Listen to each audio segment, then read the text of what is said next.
Sticking with politics now, it was a fundraising email that seemed to come from an alternate reality. The Trump campaign claiming there is a, quote, incredible Donald Trump surge happening across the nation in an email that went out under the name of Eric Trump, the nominee's son. The campaign built this animated graphic from this map, pulled from Nate Silver's 538.com. It shows Trump running up the scoreboard against Clinton, beating her by a wider margin than President Obama bested Mitt Romney. But here's the problem with it. That graphic used in the Trump campaign email looked at an alternate universe where only men were polled, where only men voted, from Nate Silver's 538.com website. If you look at only women, according to Silver's forecasts, Clinton would win by a wide margin as well. Silver's conclusion from all the polling data is pretty straightforward. Quote, it seems fair to say that if Trump loses the election, it will be because women voted against him. Let's talk about this and more with CNN political commentators S.E. Cupp and former Michigan Governor Jennifer Granholm. So the response today, first of all, let me just say, this feels like a real moment for women in America, not just what happened with Roger Ailes and Bill Cosby, but just the idea that, like, holy cow, this stuff happens, and it happens a lot. Michelle Obama's speech today was remarkable because it spoke for so many of us. I'm sure you probably agree with me on this, right? I do. Yeah, I mean, it was so powerful because we have all been in those circumstances, and we've all, maybe not everyone, but we've certainly, a lot of us have encountered these buffoons who think they can come in and take over, including take over our physical space.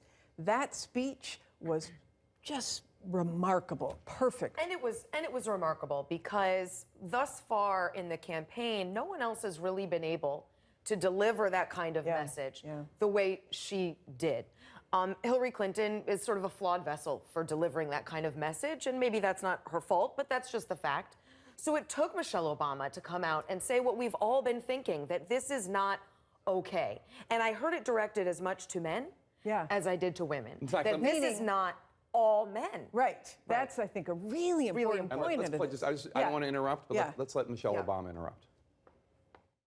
It's one of countless examples of how he has treated women his whole life. And I have to tell you that I listen to all of this, and I feel it so personally. And I'm sure that many of you do too, particularly the women. The shameful comments about our bodies, the disrespect of our ambitions and intellect, the belief that you can do anything you want to a woman. It is cruel. It's frightening. And the truth is, it hurts. One of the problems I hear in the response from the Trump campaign, and Trump just calling them liars, and in fact seeming to suggest, although you heard Kayleigh McEnany dispute this, that, like, look at her, that sounded to me like, look at her, I would never grab her, is that this is resonating with so many women. I'm sure even many women who are inclined to vote for Donald Trump, and it just seems so tone deaf. Well, I don't want to sound glib, but I don't think the best defense is to say she's too unattractive for me to have sexually assaulted. That doesn't seem to take this seriously. And I don't think that sounds good to most women. But what I also saw on that stage, in addition to sort of the death spiral of a campaign, was a child. I mean, a fully formed human understands the seriousness of the times, the seriousness of these allegations, the serious trouble that your campaign is in, and yet he cannot resist the frat boy joke. Look at her. In the midst of all of this, the basic self-restraint and self-control and self-awareness that you want adolescents to get, I don't think he has that. He has a serious personality disorder, I think. I mean, I'm not a psychologist, but anybody looking at him can see that his narcissism, he was born with a silver spoon. He has never had to fight for anything. It's all been given to him. And now he assumes that he's God's gift to women, that he walks in, and of course, if he comes and kisses you on the lips, you want it. It's just so utterly insulting. But I just wanted to get back to Michelle Obama's speech for just 1 second, because the thing that was so important, and the thing that's important about this apparent gender divide, is that what he is doing in going hard after the white male vote assumes that all the white males are going to go in that direction. And Michelle Obama was so beautifully clear in saying, this is not the men that I know. This is not the men in my family.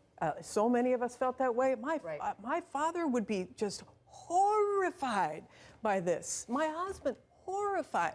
So there's all these great men out there who have daughters and who have mothers and sisters who would be just as horrified as a lot of the women. So let me bring up something uncomfortable that the Trump people are bringing up, and I don't know that it's completely unfair of them to do so, which is, did the left and the media and many feminists take too lightly the accusations against Bill Clinton in the 1990s, the accusations of rape from Juanita Broaddrick and assault and harassment from Kathleen Willey and Paula Jones? I think without a question. You know, what's interesting is Republicans before Trump used to claim the moral high ground on issues of morality, bedroom stuff. Maybe they didn't always deserve it. But they at least would say, the argument would go, well, if it happens on their side, we're still morally outraged. If it happens on our side, we're still morally outraged about it. They're not. The party that has supported Donald Trump, and forgetting some people that have denounced this, the party has no moral outrage for this. And it's exactly what we condemned the Clinton supporters and Democrats of in the 90s. Where is your moral outrage? You seem to just dismiss this so willingly as if it's just this frivolous controversy.